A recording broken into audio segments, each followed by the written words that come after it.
Warhammer is for everyone. That was the little thing they put out, right? Let me read this out. I hate when that happens, when something's taken over. The first thing you hear, it's for everyone, as if it wasn't before. Yeah. Oh, yeah.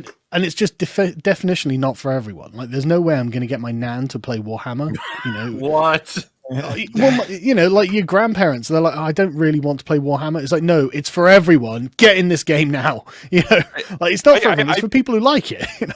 Yeah, like here we are. Like Drinker's going to become a 40k channel from now on. Honestly, that's a battle worth fighting. Like honestly, I would fight to protect 40k because it's such an incredible lore. It's such an incredible universe. I smell a new channel. But listen to this. This is amazing, right? Warhammer is for everyone. One of the great powers of our hobby is its ability to bring people together in common cause, to build bonds and friendships that cross divides. We believe in and support a community united by shared values of mutual kindness and respect. Our fantasy settings are grim and dark, but that's not a reflection of who we are or how we feel the real world should be. We will never accept nor condone any form of prejudice, hatred, or abuse in our company or in the Warhammer hobby. We will continue to diversify the cast of characters we portray through miniatures, art, and storytelling, so everyone can find a representation and heroes they can relate to. Right. And if you feel the same way, wherever and whoever you are, we're glad you're a part of the Warhammer community, and if not, you will not be missed. Right. Warhammer is for everyone. Get the fuck out. They had us in the first half. Not gonna lie. Yeah, that's the thing. Like in the initial part of that, it's like fine. You know, if you're interested in this stuff, you're welcome here. Doesn't matter where you come from. Doesn't matter what you are. Fine. You know, come in, enjoy our hobby. Great. But they should have stopped there.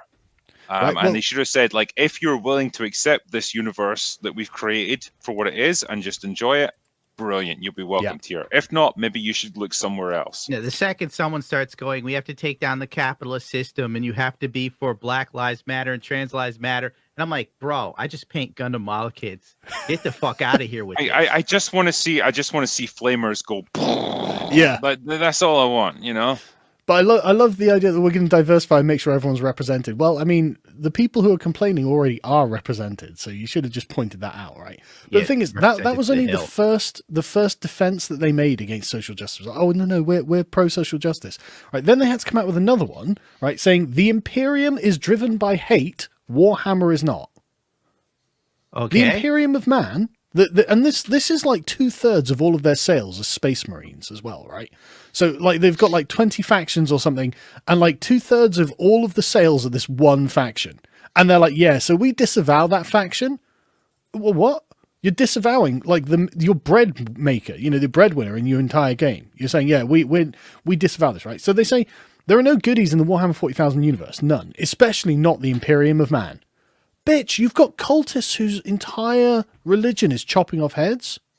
And you're like, yeah, but the Imperium Man bad.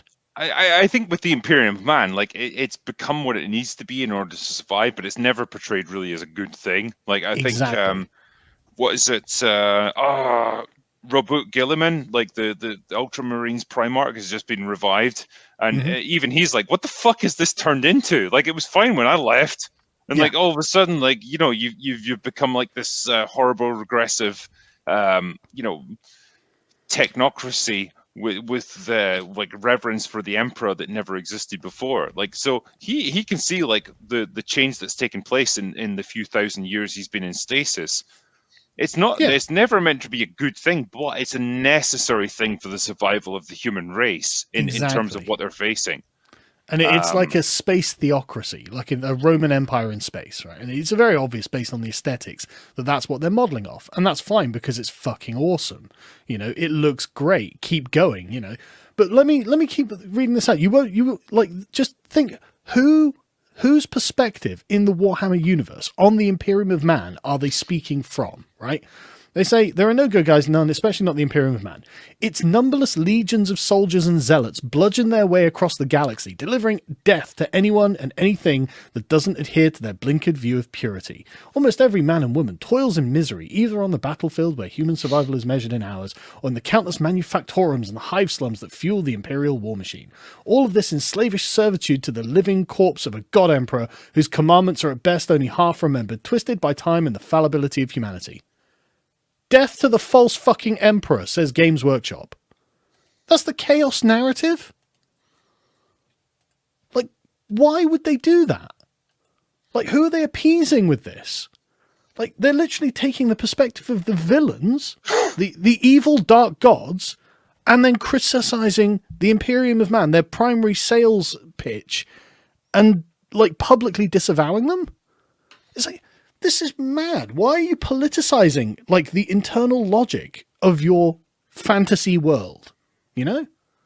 It's all right, So, Gary. I don't know anything about Warhammer either. You don't have to. It's just mad. It's just fucking mad. I guess what they were going for is to try and make it as grim and awful as possible, because that's the kind of universe that it's meant to be. And yeah, I think they've probably taken it too far with something like this, but their intent was to say, like, you know, this is a future of endless war where humans are just fed into an uncaring meat grinder to keep the Imperium going. And it's not a good place. It's not something to really aspire to, but that's what humanity has devolved into in order to just stay functional, in order to stay alive. I mean, it's necessary though, isn't it? Like, because like everything in the universe just wants to eat or destroy or corrupt the entire human race. Like, and they're explicit about it, you know. Pretty much, yeah. And like, if you're an average Imperial citizen in the 40k universe, you're in for a shit time. Not gonna lie. Like, but it'll be even worse if the aliens get you. You know. Yeah, I mean, you don't want to get possessed by a demon or whatever. That's a bad day out for anyone, really. But yeah, this is where they're going with it, in the sense that I don't know, they can start to bend to this this mindset of, well, okay, let's open up the Space Marines to like, you know, every gender, every whatever people identify as, because we need that. No, you wouldn't get away with that in a society like the one you've described, because it would be about survival and utility. Like, your worth as a person is determined only by how much you're capable of killing, and how much we can use you. And once you've exceeded your usefulness, that's it. You're done. But like you were saying, like it's a necessary thing for humanity to have done, right? So it puts the Imperium of Man as the most moral faction in a universe of utterly immoral factions, because all of the other factions lust for the idea of eating people. Like, you know, they literally want to just consume them, or, you know, give them diseases or murder them or whatever. And the Imperium are like, right, to make sure they don't do all of these terrible things to us, we're going to have to create super soldiers that will just have to go out and die forever to prevent these aliens from getting us.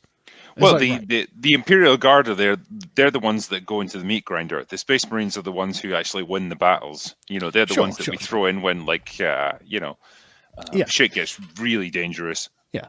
But the point is, you don't have a choice. You can't coexist with the orcs. You know, you can't have a pet tyrannid. You know, you can't, like, you know, bring a demon in and engage in some Slaneshi cultism on the weekend. You know, there's no moderation here. Yeah, all of this stuff is very maybe much... I can't, yeah. Yeah, all of this stuff is spawned from when Games Workshop was first founded, which was back in the 1980s, when it was very much gung-ho, action-oriented. You know, we're here to create like a dark, grim future where it's only war, exactly like they talk about. Nowadays, that's not compatible with like the values that you know, people try to profess and that people obsess over on social media. And so you've got this weird situation now where they're trying to bend the Games Workshop universe of 40k into like the modern mindset to say it's inclusive for everyone. I mean, it is in the sense that anyone can play the games if you're willing to abide by the rules of them, but like you can't start to change this universe and this lore that's been built up over decades to suit modern sensibilities. Like, yeah, it's grim, it's horrible, it's violent, it's aggressive. That's exactly what it needs to be. That's the setup for it. You can't just make that compatible with your softly approach to modern life.